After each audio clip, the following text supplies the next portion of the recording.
Hi everyone and welcome back. The PG Unicorn Perfectibility Divine is finally finished. It has only taken me 4 months of constant work to get this finished. So please help spreading this video by liking, sharing and commenting. I've edited this video in sections of the kit, so the arms, legs, weapons, etc. So the commentary might not coincide with what's on the screen. But let's talk about what's been done in this project.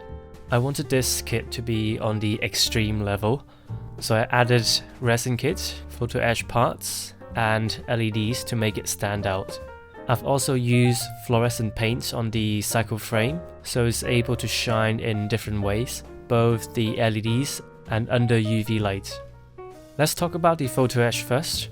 There are a small amount of parts for the inner frame, but the majority of them are for the cycle frame. And it adds so much details to the kit, especially the cycle frame. It does what a resin kit does to the cycle frame basically. And I've seen a few builders using these too, but I haven't seen them paint the photo-etch too. And like some people have said, I found they look a little bit too contrasting and jarring when you have a lot of silver on the cycle frame. But I'll talk about painting in just a bit. Just be careful that some parts you can just paint on the sheet, but some will require bending and some you even have to fold upside down. So for those, make sure you have them in the right places before painting. Few tips for gluing the photo etch. If you want to pick the pieces up, but you want to avoid scratching the paint, you can use blue tack to pick them up, either with your hand or put it on a flat stick. And you can install them using the same method too. Alternatively, you can also use those tweezers with a sort of soft rubber tips too. For gluing, you can either use super glue, which will stick very well, but if you're not accurate with your placement and move around, it will leave some glue marks, and they tend to frost up too. Alternatively, you can use PVA glue, you know, the one that's white but then turns clear when dry. The benefit is the residue can easily be removed, so it's cleaner to use, but it doesn't adhere as well as super glue. Also, some of the parts don't fit well, such as the crotch, arms and the chest. It gets a little bit tight where the cycle frame meets the armor parts, and also the photo etch parts for the calves are not compatible if you plan to close the panels and not open them in unchained mode. In terms of painting, you have to spray a layer of metal primer on, which I forgot to show in the video, and then you can just do your normal painting afterwards. Before I started painting, I was trying to work out how to make the cycle frame and the metal edge look different, but in the end I just did them both the same way. And because the cycle frame is clear and the photo etch is silver, by default they will look different, being the cycle frame is transparent and photo etch is reflective. The resin kit by Miller 2018 is great. Like I said in the last video, I really like the details in it. It is not overcomplicated and it's got some very subtle reshaping. And yeah, it's based on the Maniac Studio kit, but is a copy and redesign rather than a recast. Not much else to say other than that. There wasn't a lot of work needed. It's just the usual sanding and deepening lines. If you remember my first version of the PG Unicorn from 3 years ago, I used the original Maniac Studio resin kit, but for some reason the casting was quite bad on that one. There was a lot of shrinkage and leakage in the molding that caused some parts to have resin filled on the inside, making them not fit with the frame.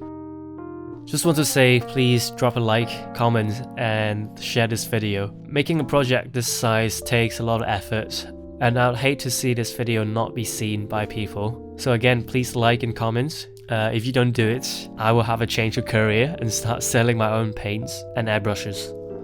Now the LEDs, these are by Kosmos. They've become pretty reputable, so I assume everyone knows them by now. Their Unicorn LEDs are so much better than Bandai's. Not only they are much brighter, they also have LEDs for the expansion parts and shields, which means the cycle frame parts will be lit up, unlike Bandai's where only the body would light up and not the shields, which has always looked weird to me.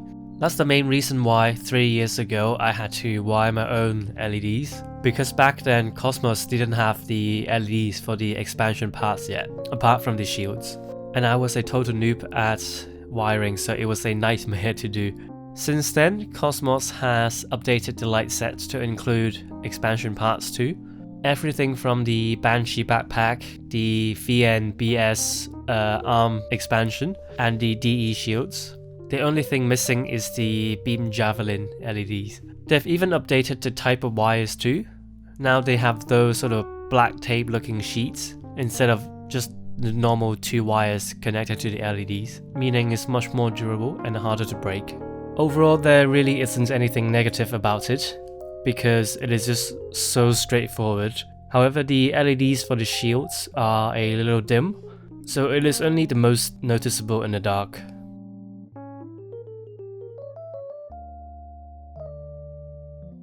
Painting. For painting, the color scheme is pretty straightforward for the Unicorn. It is mostly just white and then frame grey and then a bit of the cycle frame blue. Those are the 3 main colors I think of when I think about the Unicorn. For the whites, it is probably mostly 80% pure white.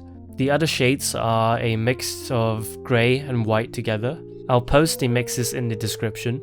There are about 4 different shades of white, grey I used. For the actual frames, I did a black base before the dark grey to make it a bit deeper. But for the dark grey colors on the white parts, I actually just painted the colors over grey or white, because I found the black base on the dark grey is a little too contrasty with the white. For the cycle frame, I used 2 clear blue paints. First, I do a heavy coat of Mr. Color clear blue. That deepens the clear parts a little bit. And then a layer of Gaianotes fluorescent blue. Despite the Gaianotes fluorescent being a clear blue color, it doesn't actually deepen the tone, but it does add the ability to reflect UV light. The benefit of having the UV paint is that the brightness of the cycle frame is a bit more even compared to the LEDs, which have bright spots.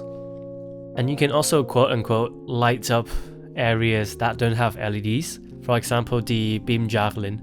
And also, as a bonus, the decals I use are UV reactive too, so they also light up under UV light. With the accent colors, I basically just use some green, red and orange, with a bit of metallic here and there. So, to review this project, I had always wanted to do another version of the PG Unicorn Perfectibility. You know, I was quite happy with the old one in 2020, but I think looking back now, there are a lot of improvements to be had. And doing it again in 2023 was great, mainly because of the new Kosmos LEDs, but also the new Photo-etched parts, making things so much simpler and looks so great at the same time. Obviously, it was a massive project. The size of this thing is just jaw-dropping. With the added weapons and few tanks, it is a lot bulkier than the normal Perfectibility. But yeah, just want to take this opportunity to thank Craig for commissioning this, because I don't have the space for it, nor do I want to have 2 Perfectibilities, so this worked out really well. So that's it for the video.